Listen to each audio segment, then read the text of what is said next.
Okay, ఇక్కడ మనం చూద్దాము. ప్రకటన గ్రంథం మనం ప్రతిరోజు ఒక వచనాన్ని మనము నేర్చుకుంటున్నాం. చాలా ఇంపార్టెంట్. ఈరోజు చెప్పే వాక్యం బైబిల్ మొత్తంలో కూడా హైలైట్ అనమాట. యాక్చువల్గా ఈ వాక్యము మనం ఫ్రేమ్ చేసి కట్టించుకోవాలి. రోజు ఆ వాక్యాన్ని చూస్తూ మనం బ్రతకాలి. పొద్దున్నే ఆ వాక్యం చూడాలి. ఆ వాక్యము మీరందరూ కూడా అండర్లైన్ చేసుకోండి. ప్రకటన గ్రంథం 7వ అధ్యాయము.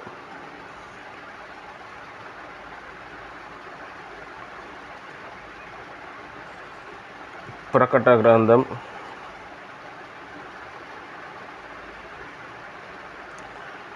7వ అధ్యాయము 14వ వచనము.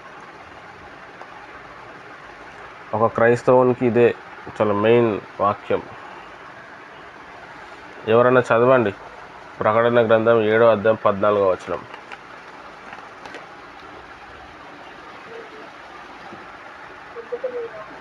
అయ్యా, నీకే తెలియననగా అతడు ఇలాగూ నాతో చెప్పాను. వీరు మహాశ్రమల నుండి వచ్చినవాడు. గొర్రె పిల్ల రక్తములో తమ వస్త్రములను ఉదుకుని వాటిని తెలుపు చేసుకుని. చాలు. ఇంకొకరు ఎవరైనా చదవండి.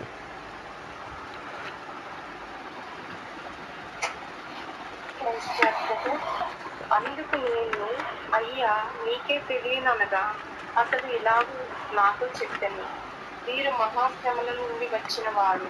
గొర్రెపిల్ల రక్తంలో తమ వస్త్రములను ఉదుకుని వాటిని తెలుపు చేసుకునేది. ఇంకొకరు ఎవరైనా చదవండి. అందుకు నేను, అయ్యా, నీకే తెలియననగా అతడు ఎలాగూ నాతో చెప్పెను. మీరు మహాశ్రమ నుండి వచ్చిన వారు. గొర్రెపిల్ల రక్తములో తమ వస్త్రములను ఉతుక్కొని వాటిని తెలుపు చేసుకొనిది. చాలు, ప్రార్థన చేద్దాం. స్తోత్రం తండ్రి, ప్రభా, మరి వాక్యం ద్వారా మీరు మాతో మాట్లాడబోతున్నారు. నాకు కనిపించు, అందరికీ కనిపించు. నాతో మాట్లాడు, అందరితో మాట్లాడమని యేసుక్రీస్తు నామంలో ప్రార్థిస్తున్నాను తండ్రి. ఆమెన్. మంచిది. ఇక్కడ చూస్తే లైఫ్కి చాలా ఇంపార్టెంట్ వాక్యం. చూడండి 14వ వచనంలో. 13వ వచనం చూడండి. పెద్దలలో ఒకడు తెల్లని వస్త్రమును ధరించుకొని ఉన్న వీరెవరు, ఎక్కడి నుండి వచ్చారని నన్ను అడిగాను. అందుకు నేను,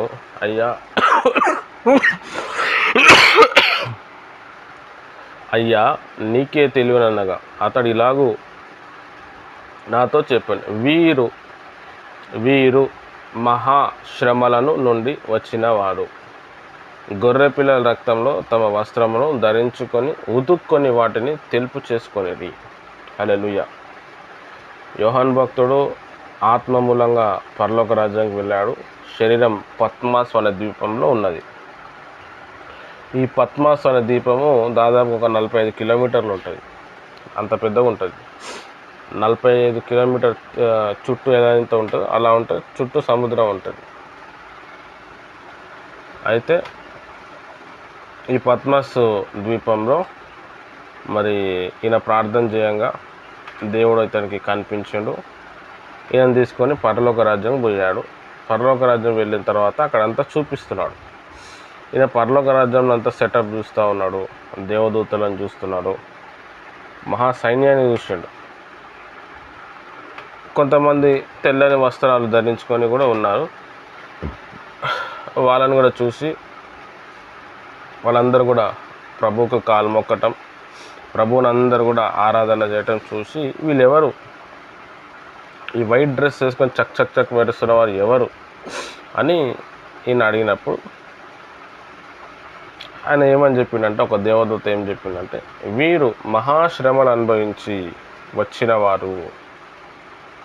గొర్రె పిల్ల రక్తంలో తమ వస్త్రములు ఉదుక్కొని వాటిని తెలుపు చేసుకొనిది. గొర్రెపిల్ల అంటే యేసు ప్రభు వారు అనమాట. యేసు రక్తం ద్వారా తమ వస్త్రాలను ఉద్దుకొని వాటిని తెలుపు చేసుకొనిది. ఇది చాలా ఇంపార్టెంట్.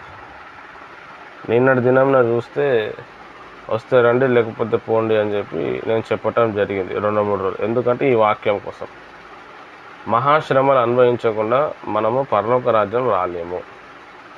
యేసయ్యను నమ్ముకున్నాము అంటే శ్రమను అనుభవించాలి. శ్రమ అంటే ఏంటంటే మన వల్ల కానిది, మనం చేయలేనిదే చేయాల్సిందే శ్రమ.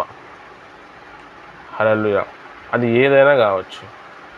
మనం భక్తి సాధన చేస్తూ ఉన్నప్పుడు అది బహిర్గతంగా ఉండాలి. సీక్రెట్గా చేయటం కాదు. సీక్రెట్గా చేయాలి, లేదా తెగింపు ఇవ్వాలి. మా భర్త ఏమో అనుకుంటాడు, మా పిల్లలు ఏమో అనుకుంటారు అంటే వర్కౌట్ కాదు అది. హల్లెలూయా. నువ్వు నిజమైన దేవుని నమ్మినాము, మనం నిజమైన దేవుని నమ్మినాము. ఏదేమైనా కానీ చంపాల్సి వస్తుందా, చంపేయాలి. శ్రమలు అనుభవించకపోతే పరలోక రాజ్యం పోలేం.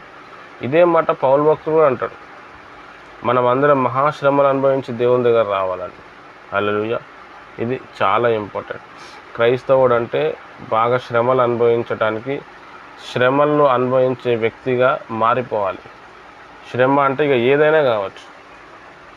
మనని కొంతమంది తిడుతూ ఉంటారు, అవమానపరుస్తారు, మా ఆయన ఏమో అనుకుంటాడు, మా పిల్లలు ఏమో అనుకుంటారు, మా బంధువులు ఏమో అనుకుంటారు అంటే అది వర్కౌట్ కాదు. అది మనం నిజదేవుని నమ్ముకున్నందుకు ఆ మర్యాద ఇవ్వాలి. వాళ్ళు ఇవ్వనప్పుడు మనం ఏం చేస్తాం?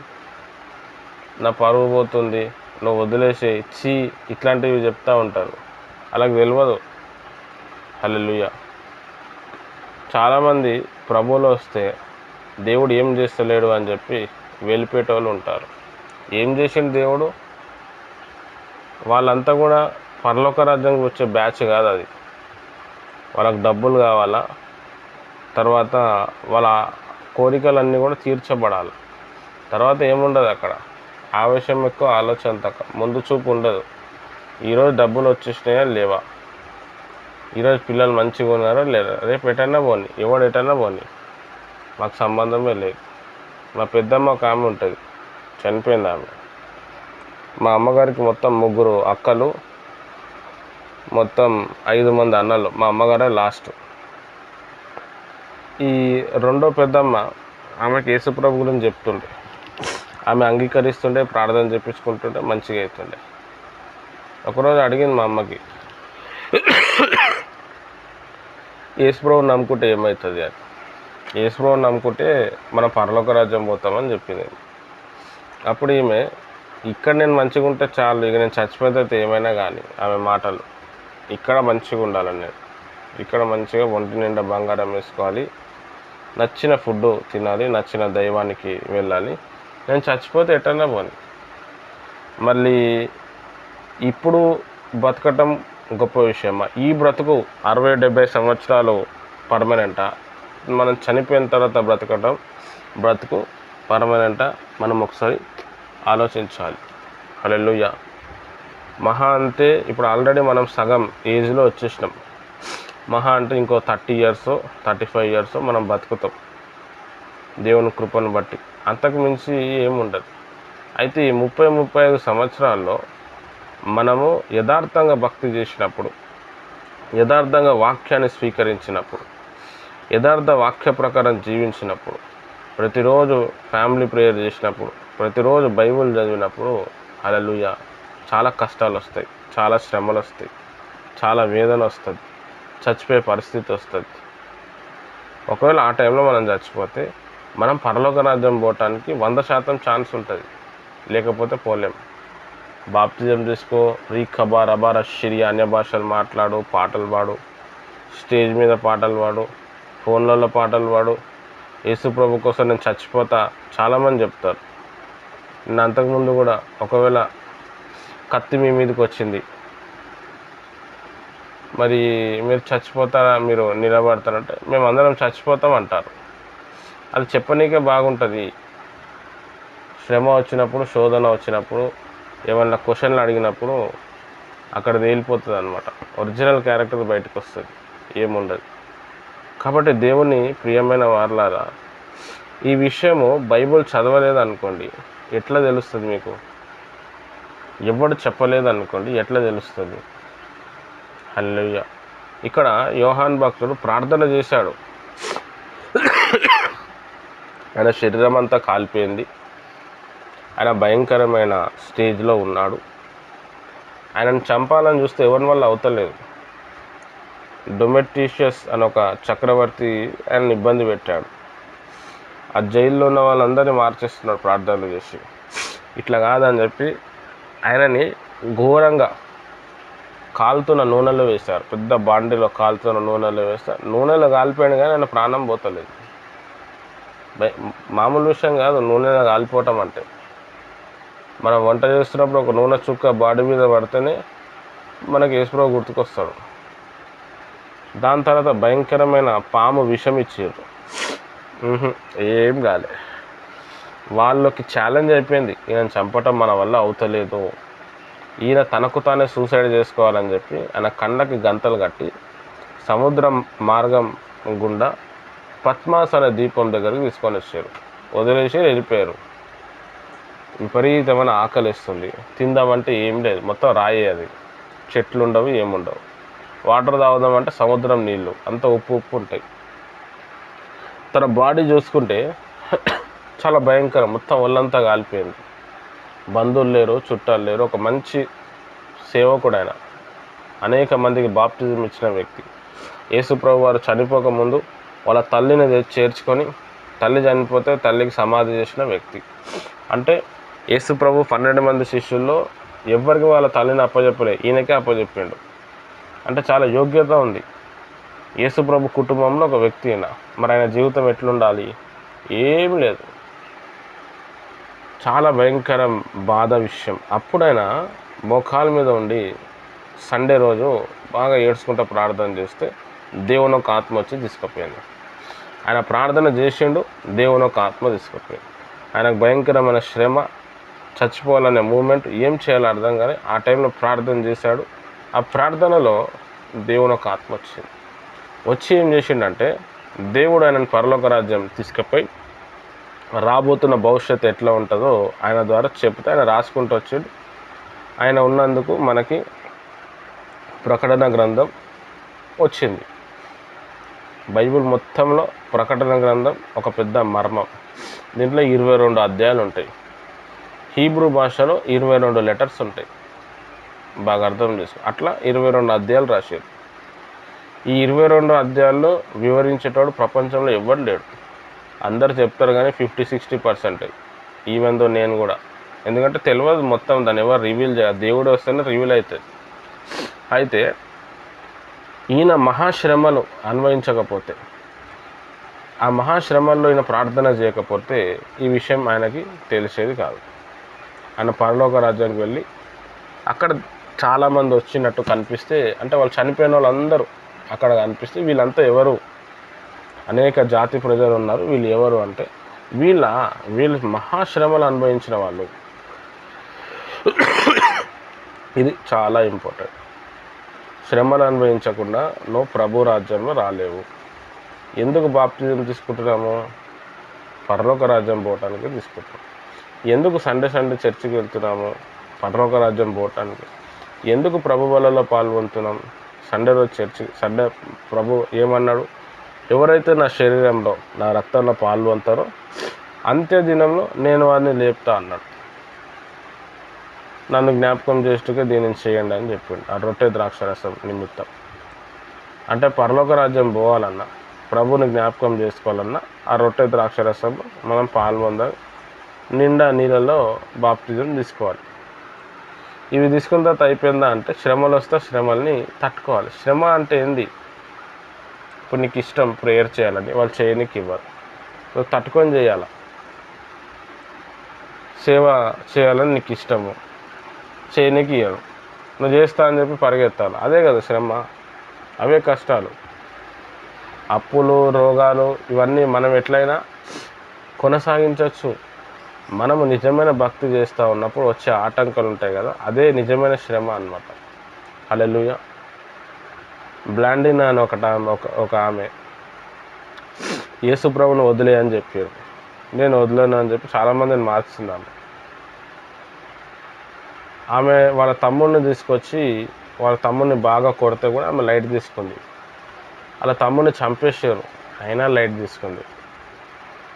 ఆమెను కూడా బాగా కొట్టి ఆమె వస్త్రములు అన్నీ కూడా తీసి మంచి కాలుతున్న ఒక కుర్చీలో ఆమెను కూర్చోబెట్టాడు. ఒళ్ళంతా చాలా కాలింది, అయినా ప్రభువుని వదలదు. ఎంత చేసినా వింటలేడని చెప్పి ఆమెను ఒక గోనె సంచిలో కట్టి ఒక మైదానంలో ఒక భయంకరమైన ఆంబోతుంటే ఆ ఆంబోతు పక్కన పడుకోబెట్టారు. ఆ ఆంబోతు రక్తము వాసన చూసి అప్పుడప్పుడు వచ్చి పొడిచి పొడిచి పోతుంది. అట్లా ఒళ్ళంతా పొడిచిన తర్వాత 2 రోజుల తర్వాత ఆమె చనిపోయింది. అవి శ్రమలు అనుభవించటం అంటే.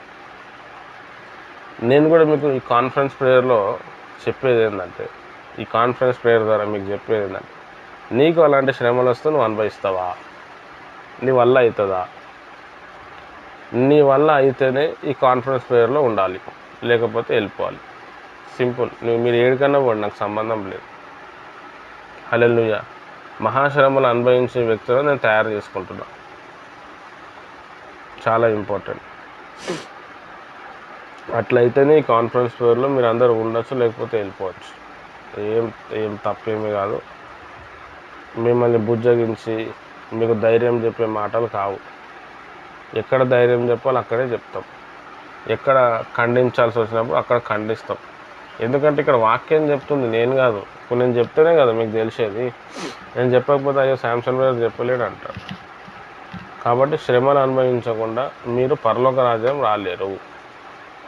ఏ పాస్టర్ కూడా చెప్పాడు నీకు శ్రమలు మస్తు వస్తాయి, శ్రమలు అనుభవించాలా, పరలోక రాజ్యం అప్పుడే వస్తారు అని ఎవరు చెప్పారు. చెప్తే మన వాళ్ళు రక్షణలోనికి రారు కదా. కానీ నేను చెప్తున్నాను ఓపెన్గా. ఎందుకు చెప్తున్నాను అంటే అది వాక్యం, రియల్ వాక్యం అదే అనమాట. ఇప్పుడున్న దినాల్లో మనం చూస్తే యేసుప్రభుని నమ్ముకుంటే నీకు ఉద్యోగం, యేసుప్రభుని నమ్ముకుంటే నీకు స్వస్థత, యేసుప్రభుని నమ్ముకోండి అంత మంచి జరుగుతుంది. అది 100% అబద్ధము, అబద్ధ సువార్త. యేసుప్రభుని నమ్ముకుంటే శ్రమలు వస్తాయి, శోధనలు వస్తాయి, వాటిని జయిస్తే పరలోక రాజ్యం వస్తుంది. యేసుప్రభుని నమ్ముకుంటే స్వస్థత జరుగుతుంది, జరగకపోవచ్చు. యేసుప్రభుని నమ్ముకుంటే మనకు మంచి జరగచ్చు, జరగకపోవచ్చు. కానీ పరలోక రాజ్యం అయితే తథ్యం. పరలోక రాజ్యం వస్తుంది ఎప్పుడు? నువ్వు మహాశ్రమలు అనుభవిస్తే. దీన్ని బట్టి మనం డిసైడ్ చేసుకోవాలి. మనకు అనుకున్న పనులు జరగాలి. నాకు ఏం వద్దు బ్రదర్, నేను పరలోక రాజ్యం పోతే చాలు అంటే ప్రభువుని వెంబడించు. లేదు నా వల్ల కాదు, నేను చేయలేను, మాకు మా ఫ్యామిలీ కావాలి, మా ఇంటోళ్ళు కావాలి అని అంటే యేసుప్రభుని వదిలేయచ్చు. పెద్ద విషయం ఏం కాదు. 2 పడవల మీద కాలు పెట్టకూడదు. 2 తలంపులు కలిగి మనం ఉండకూడదు. నేను లోకాన్ని సాటిస్ఫై చేస్తాను, యేసుప్రభుని సాటిస్ఫై చేస్తానంటే కాదు. యేసుప్రభు కూడా ఏమని చెప్పాడు, ఏ దాసుడు కూడా 2 యజమాని దగ్గర పని చేయలేడు. వారు ఒకరిని అసహించి ఇంకొకరిని ప్రేమించగలుగుతారు. మీరు డబ్బుకు నాకు మీరు దాసులుగా ఉండలేరు. డబ్బులన్నా వదిలేయాలి, నన్నన్నా వదిలేయాలి. హల్లెలూయా. చాలా ఇంపార్టెంట్. యేసుప్రభుని మనము నమ్మినాము అని అంటే ఇవన్నీ వదులుకున్నట్టే. యేసుప్రభుని నమ్మినాము అంటే చాలామంది కలిసి వచ్చింది అందుకే నమ్ముకున్నా అంటారు. కలిసి రావటం కాదు, రియల్గా యాక్చువల్గా యేసుప్రభుని నమ్ముకుంటే అంతా కూడా కరిగిపోతుంది. అంతా కూడా త్యాగం చేయాల్సి వస్తుంది, ఖర్చు పెట్టాల్సి వస్తుంది. యేసుప్రభుని నమ్ముకున్నామంటే ఖర్చు అయిపోవాలి. హల్లెలూయా. మీరు నిజంగా నా శిష్యులైతే మీరు ఖర్చు అయిపోతారు అన్నాడు. మీరు నిజంగా నా శిష్యులైతే నా మాటకు లోబడతారు అన్నాడు. మీరు నన్ను నిజంగా ప్రేమిస్తే నా శిష్యులు అవుతారు అన్నాడు. యేసుప్రభు శిష్యులను మీరు ఎవరినన్నా చూడండి, వారు ఈ యోహాన్ తప్ప, ఈయననే సహజమైన మరణం చనిపోయాడు. 110 సంవత్సరాలు బ్రతికాడు. ఈయననే యోహాన్ సువార్త, యోహాన్ పత్రికలు లాస్ట్ ఈ ప్రకటన గ్రంథం రాసి చనిపోయాడు.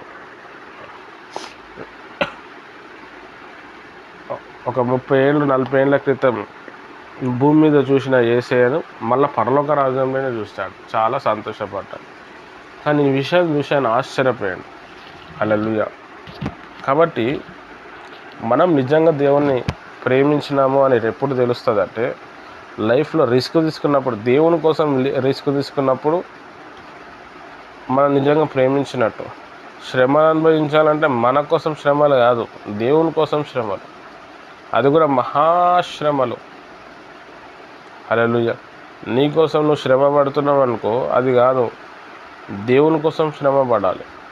నీ పిల్లల కోసం శ్రమ పడుతున్నావు, ఉద్యోగం చేసుకుంటున్నావు, ఆ శ్రమలు కాదు, ప్రభువు కొరకు శ్రమలు అనుభవించాలి.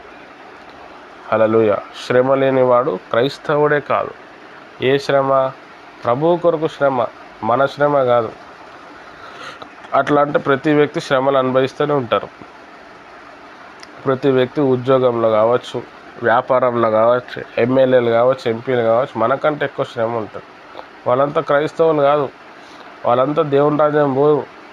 ప్రభువు కొరకు ఎవరైతే శ్రమ పడతారో, ప్రభువు కొరకు ఆకలి దప్పు కలిగి ఉంటారో, ప్రభు కొరకు నీతిమంతులుగా ఉంటారో వాళ్ళే పరలోక రాజ్యం వెళ్తారు. ఇది ఈ యొక్క వచనం ప్రకారం మనని మనం సరి చేసుకోవాలి. నీతి కొరకు ఆకలి దప్పుగలవారు ధన్యులు, వారు తృప్తిపరచబడతారు. హల్లెలూయా. చాలా ఇంపార్టెంట్. అంతం వరకు సహించేవాడే ధన్యుడు, వాడే రక్షింపబడును. శ్రమలు అనుభవించేవాడు ధన్యుడు, వాడే రక్షింపబడు. అలాంటి వారిదే పరలోక రాజ్యం. హల్లెలూయా. హింసింపబడు వారు ధన్యులు, మీదే పరలోక రాజ్యం. దేనికోసం హింస? ప్రభు కొరకు హింస. దేనికోసం శ్రమలు? ప్రభు కొరకు శ్రమలు. ఇప్పుడు దీన్ని బట్టి మనం అర్థం చేసుకోవాలా, నేను ఇన్ని రోజులు చేసిన భక్తియా లేకపోతే సుత్తియా అని. నువ్వు నిజమైన భక్తి అయితే బహిర్గతంగా చేస్తావు, ఎవ్వరికి భయపడవు, ఉంటే ఉన్నాం లేకపోతే ఊడిపోయినాం. అది నిజమైన భక్తి. అది కాక చేసేదంతా కూడా భక్తి కాదు. వాళ్ళు ఏమనుకుంటారు, వీళ్ళు ఏమనుకుంటారు, సీక్రెట్గా చేయటం కాదు, వేస్ట్. అది నిన్ను నువ్వే మోసం చేసుకుంటున్నావు. అందరికీ ఒక్కొక్కరికి ఒక నచ్చిన దేవుడు ఒకరు ఉంటారు. ఆయనను పూర్తిగా మనం ప్రేమించాలి, పూర్తిగా ఆయనకు మనం సమర్పించుకోవాలి. ఆయన కోసం మనం ఏదైనా చేయటం నేర్చుకోవాలి. వాళ్ళు ఏమనుకుంటారు, వీళ్ళు ఏమనుకుంటారు, ఇంట్లో మా ఆయన ఒప్పుకోడు బ్రదర్, మా పిల్లలు ఒప్పుకోరు బ్రదర్ అని అంటే మరి వదిలేయాలి. అన్యుల్లో కలిసిపోండి, ఏం కాదు. మీ ఆయనకు కూడా ఇష్టమే, పిల్లలకు కూడా ఇష్టమే. బైబిల్లో కూడా ఏముంది, భర్త మాటకు లోబడాలని ఉంది. అన్యుల్లో కలిసిపోవచ్చు, తప్పేం కాదు. ఎందుకంటే అకార్డింగ్ టు బైబుల్ భర్త ఏది చెప్తే అది వినాలి, పిల్లలు ఏది చెప్తే అది. కానీ నువ్వు పరలోక రాజ్యం రావాలి, నేను నిత్యము బ్రతికే లోకంలో వెళ్ళాలి. నాకు 20 ఏళ్ళు 30 ఏళ్ళు మ్యాటర్ కాదు. ఒక 20 ఏళ్ళు 30 ఏళ్ళు నేను బతికే వరకు నేను శ్రమలు అనుభవిస్తా, ఏమైనా కానీ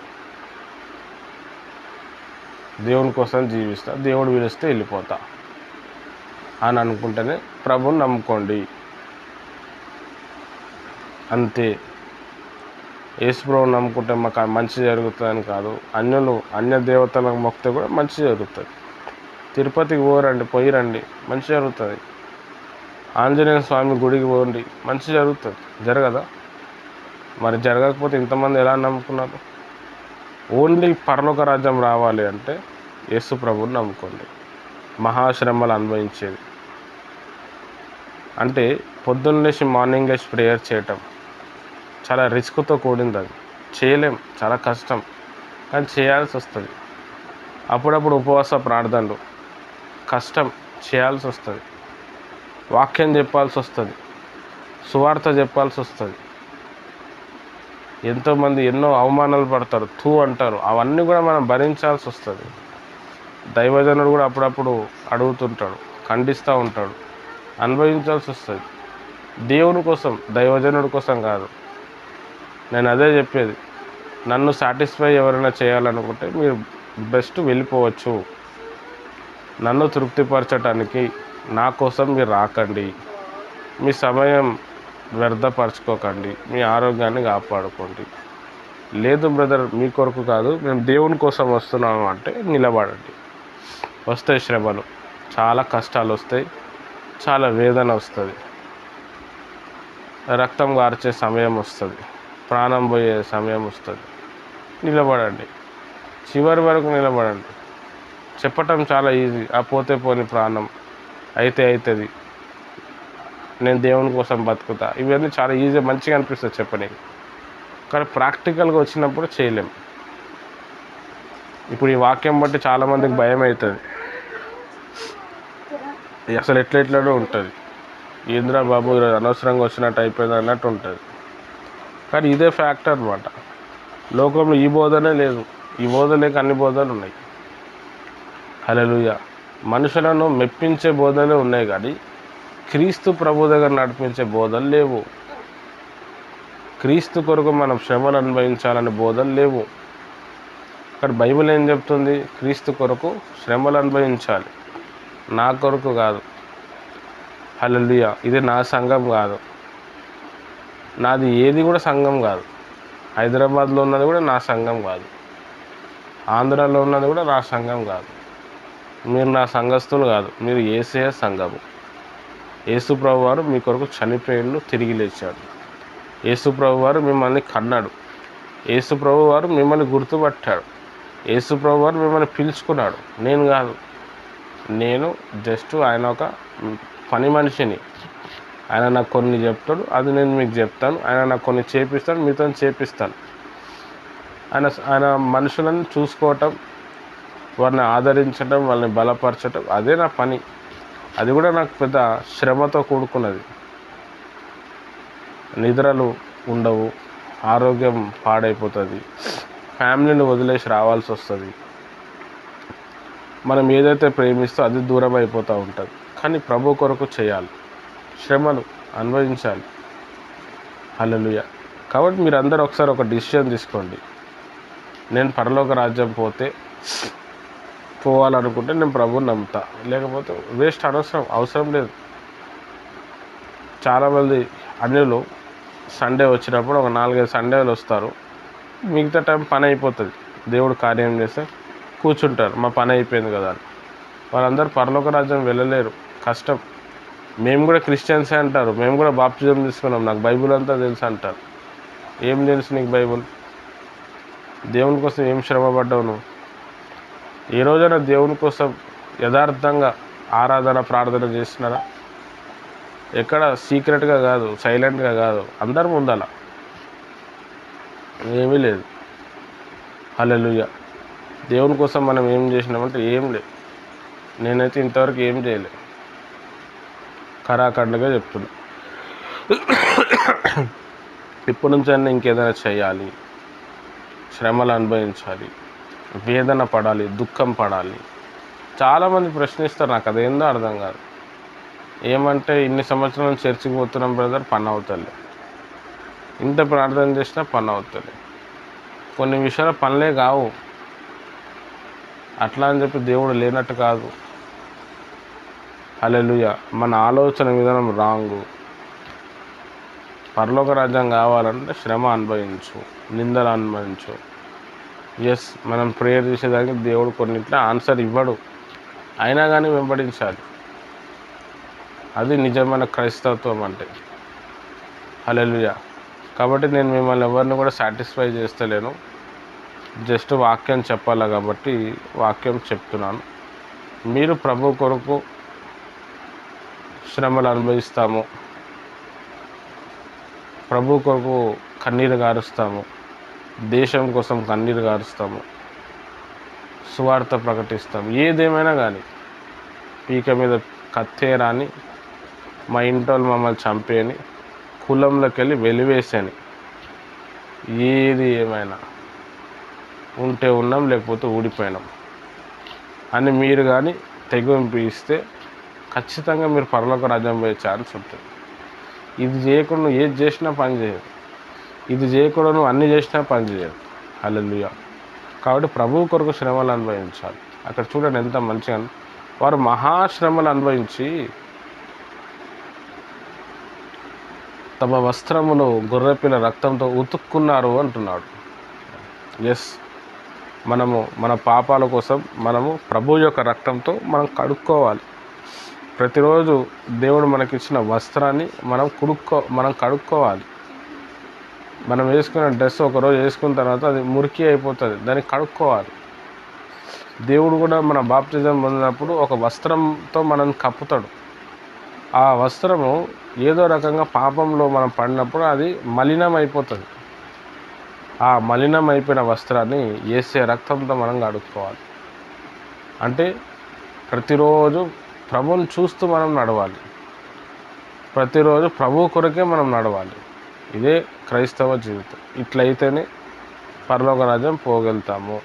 లేకపోతే నువ్వు పోలేవు. నువ్వు భ్రమలో ఉన్నావు. నేను యేసయ్యను నమ్ముకున్నాను, బాప్టిజం తీసుకున్నాను, యేసు ప్రభుని నమ్ముకున్నాను, నేను మంచి పాటలు పాడుతున్నాను, నేను యేసు ప్రభుని నమ్ముకున్నాను, నేను దశమ భాగం ఇస్తున్నాను, యేసు ప్రభుని నమ్ముకున్నాను, దేవుడికి నచ్చినట్టున్నా, నేను పరలోక రాజ్యం పోతా. నువ్వు పోలేరు. మహాశ్రమలు అనుభవిస్తేనే పోగలుగుతారు. మహాశ్రమలు అంటే ప్రభువు కొరకు శ్రమ పడటం, ప్రతిరోజు ప్రార్థన చేయటం, కన్నీరు గార్చటం, ఉపవాసం ఉండటం, రాత్రంతా ప్రార్థన చేయటం, ఇవన్నీ కూడా మనం ప్రభు కొరకు చేయాలి. ఎన్నో అవమానాలు, ఎన్నో నిందలు వస్తాయి. మన ఇంటి వారే మనం కాదంటారు. లేలే, నువ్వు చంపాలనుకుంటే చంపు, నువ్వు ఆపాలనుకుంటే నన్ను ఆపు, కానీ నేను మాత్రం ఇదే చేస్తా. ఇట్లా ఎందుకు వస్తలేదు చాలామంది లోపల? హల్లెలూయా. క్రైస్తవత్వం అంతా కూడా ఆగిపోవాలని చెప్పి ఎంతోమంది చంపేశారు. ఆ చంపేసినప్పుడు ఇంకా మిగతా వాళ్ళు ఎందుకు వీళ్ళు చచ్చిపోతున్నారని చెప్పి ప్రభువుని నమ్ముకున్నారు. ఈ యోహాన్ భక్తుడు శిష్యుడు ఒక ఆయన ఉంటాడు. ఆయన పేరు పాలికార్ప్. ఆయన బైబిల్లో ఉండడు, ఎందుకంటే ప్రకటన గ్రంథం రాసింది యోహాన్ భక్తుడు. హతసాక్షులు అని చెప్పి ఒక బుక్ ఉంటుంది, 120-150 రూపాయలు, బ్లాక్ కలర్లో ఉంటుంది. ఆ హతసాక్షి బుక్ చదివితే నరాలు గట్టయిపోతాయి. ప్రభు కొరకు ఎంతమంది సేవకులు, ఎంతమంది దైవజనులు రక్తం చిందించారో, అప్పట్లో వాళ్ళను ప్రభు దగ్గర నుంచి తప్పియటానికి అప్పుడున్న రోమా సైనికులు ఎంత చిత్రహింసలు పెట్టారో అంత క్లియర్గా రాశారు. ఇంకా రెండో బుక్ రాయలేదు వాళ్ళు, అది కూడా రాస్తే బాగుండు. అందులో పాలికార్ప్ అని చెప్పి ఒక దైవజనుడు ఉన్నాడు. యోహాన్ భక్తుడు చనిపోయిన తర్వాత ఆ ఎఫ్ఎస్సి సంఘానికి, మొత్తం దేవుని సంఘానికి ఆయననే హెడ్ అనమాట. యాక్చువల్లీ యోహాన్ భక్తుడు శిష్యుడు అనమాట. దాదాపుగా 83-85 సంవత్సరాలు ఉంటాడు పాలికార్ప్ అనే వ్యక్తి. ఆయనను కూడా హతసాక్షి చేశారు. ఆయనని ఒక కర్రకి కట్టేసి కాళ్ళ దగ్గర తారేసారు. కట్టెలు పెట్టి మెల్లగా లైట్గా కాల్చడం మొదలుపెట్టారు. అంటే ఆ పనిష్మెంట్ ఏంటంటే లైట్గా స్టార్ట్ అవుతుంది అనమాట పెయిన్, తర్వాత పెరిగిపోతుంది. నువ్వు చేసే దేవుడు కాదని ఒప్పుకో, మిమ్మల్ని వదిలేస్తాం అని అంటే ఆయన కాళ్ళంతా కూడా కాలిపోయినాయి, ఒళ్ళంతా కాలుతూ ఉంది. అంత అవుతుంటే కూడా, అంత వేదనలో కూడా, ఆయనను చంపుతున్నారనే మూమెంట్లో కూడా కొన్ని వందల లక్షల మంది పబ్లిక్ ఆయన చూస్తుంటే ఆ వందల మందికి ఆయన సువార్త చెప్తున్నాడు, నవ్వుకుంటా సువార్త చెప్తున్నాడు. హల్లెలూయా. అది నిజమైన క్రైస్తవం అంటే. అయితే ఆయనను కాలుస్తూ ఉంటే తర్వాత దేవుడు ఏం చేసిండంటే ఆయనకి నొప్పి లేకుండా చేసేసాడు. ఆయన కాలిపోతూ ఉంటే ప్రజలందరూ ఆశ్చర్యపోయారు, ఎందుకు ఈయన కాలిపోతున్నాడు, ఈయన ఎందుకు యేసయ్యను నమ్ముకున్నాడు అని చెప్పి ఆయన మరణాన్ని చూసి చాలామంది ప్రభువుని నమ్ముకున్నారు. హల్లెలూయా. ఇది క్రైస్తవత్వం అంటే. ఆయన మరణాన్ని చూసి యేసు ప్రభుని వెంబడించడం మొదలుపెట్టిరండి. ఒకవేళ మనకే మరణం అనే సమయం వస్తే, మనం మరణించే టైం వస్తే, మన మరణం ద్వారా ఎవరైనా ప్రభువులో వచ్చిరంటే మనం ధన్యులం. హల్లెలూయా. ఎంతమంది రాగలుగుతారో మీరు ఒకసారి ఆలోచించండి. నిజంగా రాగలుగుతారా? అంత ఉందా మనకు దమ్ము? అంత దమ్ము నిజంగా ఉంటే నిలబడండి దేవుని కోసం. నేను ప్రభు కొరకు శ్రమలు అనుభవించాలి అన్నప్పుడు ఉదయకాలం లేచి ప్రార్థన చేస్తారు, రాత్రిపూట ప్రార్థన చేస్తారు. మన కోసం మనం ఏం ఆలోచించుకోం. దేవుడే ఏమన్నా ఉండే దేవుడు, నా దేవుడు చెప్పిండు నేను చేయాలి. హల్లెలూయా. మనం భక్తి సాధన చేసినందుకు ఏదో ఒక మేలు మనకు దొరుకుతుంది, కానీ ఆ భక్తి దేవునికి సాటిస్ఫై చేసేటట్టు ఉండాలి. ఎప్పుడైనా మీరు క్రిస్టియన్ బుక్ హౌస్లో పోతే హతసాక్షులని ఒక బుక్ ఉంటుంది, చిన్న బుక్ కూడా ఉంటుంది. చిన్న బుక్ 30 రూపాయలది ఉంటుంది, పెద్ద బుక్ 120 రూపాయలది ఉంటుంది. అది మొత్తం యేసుప్రభు శిష్యులు ఎలా చచ్చిపోయారు, యేసుప్రభు శిష్యులు చనిపోయిన తర్వాత వాళ్ళ శిష్యులు వాళ్ళు ఎలా చనిపోయారు, క్రైస్తవత్వంలో ఏమైంది, ఇదంతా కూడా ఉంటుంది. మనకి ఇప్పుడు బైబిల్ క్లాసెస్ నడుస్తున్నాయి కదా, అందులో సంఘ చరిత్ర అని చెప్పి ఒక సబ్జెక్ట్ చెప్పేది ఉంటుంది. దానికి కూడా ఒక బుక్ ఉంటుంది, అది అప్పుడు కొనుక్కుంటే అయిపోతుంది. అది కూడా మనం చూద్దాం. అంటే సంఘం కోసం ఇంతమంది చనిపోయారా అన్నది అప్పుడు తెలుస్తుంది మనకు. అప్పుడు ఆ సబ్జెక్ట్ మనకు అర్థమైనప్పుడు అరే నేను దేవుని కోసం ఏం చేయలేదు అని చెప్పి బాధ అనిపిస్తుంది. వాళ్ళందరూ కూడా ఈ వాక్యం కోసం వాళ్ళు బ్రతికిరు అనమాట.